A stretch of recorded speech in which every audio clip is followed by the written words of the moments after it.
Use this book next time you're on set. How to Win Friends and Influence People. So, what is this book about? Well, as the title says, it's about making friends and influencing people. Well, why would you make friends? Not because, if you don't have friends, you'll die sooner, but because if you have friends, they're more likely to work with you. Something that you have to keep in mind and always remember is that people want to work with their friends. That is one of the first things I learned as soon as I got into film school, and it still applies to this day. Whenever you're trying to get a job at a studio, you have to be familiar with someone who works there. That's how you get a job. And so developing the skill of social skills and influence and leadership, those are the skills that are going to help you in order to rise at whatever role you want to be in film. Before we get into how I applied this book and how you should apply this book as well, I just want to let you know that if you want to improve your acting skills or your directing skills, I have a product where I personally help you make a film and also level up your acting slash directing. So if you're interested in that, link in the description below. So let me tell you about how I implemented this book in my own life. So recently I had this film, Hookah Matata, and first time I was on set, I socialized a little bit, but I feel like I could have been better. I could have left a better impression and have people have more of a drive towards me. Have people try to talk to me rather than me talking to people. If you level up your social skills, you also are more like a magnet where people want to talk to you because you have charisma, you have the knowledge, you have what other people want, right? So people go to you.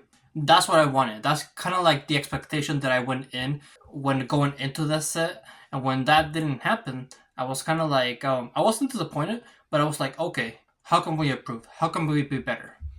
And so the week after that, we had the same movie, the same scene. Well, not the same scene, but like a different scene from the short film that we're making. And there was like a brand new actors that I haven't met yet, and also another cinematographer that I haven't met yet.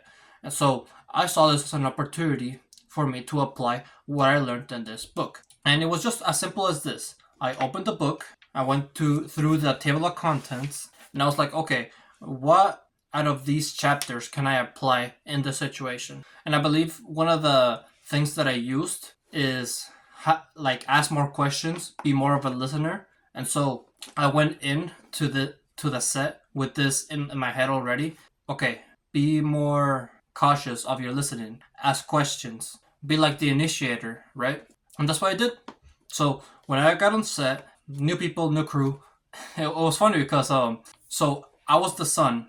The dad was like really old. I think the dad and the mom were around the same age, but the grandma and the grandpa were the same age as me. So when eventually I do release the film, you guys will see what I'm talking about. But yeah, just a whole new cast of actors. And for a little while, it was a little bit awkward because I didn't know anybody. We stayed quiet. We were just trying to get it done, right? Since I was the main character, I was the one who was working the most. Like the director was working with me the most, and so I didn't really get to interact with the other actors as not only until we got to the dinner scene. And when we got to the dinner scene, we did a performance, we did everything that we had to, right? And eventually comes break time, lunchtime, right? And it was funny because since we were at the dinner table, what we had to eat was KFC, and we all sat down like an actual family table. Like we ate how a traditional family eats, even though we didn't know anything about each other. And for a solid like 3 minutes in this table, it was just quiet, and I was just like in my own head. I didn't really acknowledge the fact that everybody was quiet and just eating. I was like in my own head. I was like, okay, what do I do next? How do I do the next thing different? What can I do better? And then I look up and I realize, oh shit, everyone's quiet. Everyone's just eating quietly. And so I start thinking, right? This is a good opportunity for me to implement this skill. And so I simply just try to think of a question, and immediately a question comes to mind. The question was, what is your favorite movie? I'll give you as a tip. That is like the best conversation starter in if you are working in filmmaking. Filmmakers have to watch movies, right? So it's like the best conversation starter. And immediately when this happened, everybody started yapping. Everyone. I was the one that was left quiet, honestly. Like everyone was sharing about their movies, their show that they liked. They were just talking, and I was just listening. And as I was listening, I came up with new questions because they were bring up like, oh, this actor worked on this thing. I was like, oh, and it reminded me of this movie. And so we networked. That's how we got to know each other. And I feel like this was worth it because by getting everybody comfortable with each other, we had a much more better performance. We were much more comfortable with each other. If somebody did something that was not in the script, something like they improvised, we will be okay with it. We will roll with it. We were just a lot more comfortable. And also because of this, I feel like one of the actors was more comfortable and willing to work for me because I brought up the fact that I was working on other films. And this is how this simple conversation snowballed into one of the actors that I worked with on this set worked for me on another project that I had. And this was just through one principle that was applied in this book. I'm sure if I applied other principles, it would have worked a lot more better and I would have more of a influence and more of a magnet. Like people want to work with me, try to be pulled towards me. I highly recommend this book. And with that, before I end this video, I do want to recommend some other books and things you can do in order to improve your social skills. So another book that I highly recommend if you're a filmmaker is Never Eat Alone. I'll get it out. This book, Never Eat Alone. This book is all about networking, how to email people correctly, how to talk in a professional way that, makes you look less scammy, if you know what I mean. When you offer someone a job, they might assume they're trying to scam there or exploit them or something like that.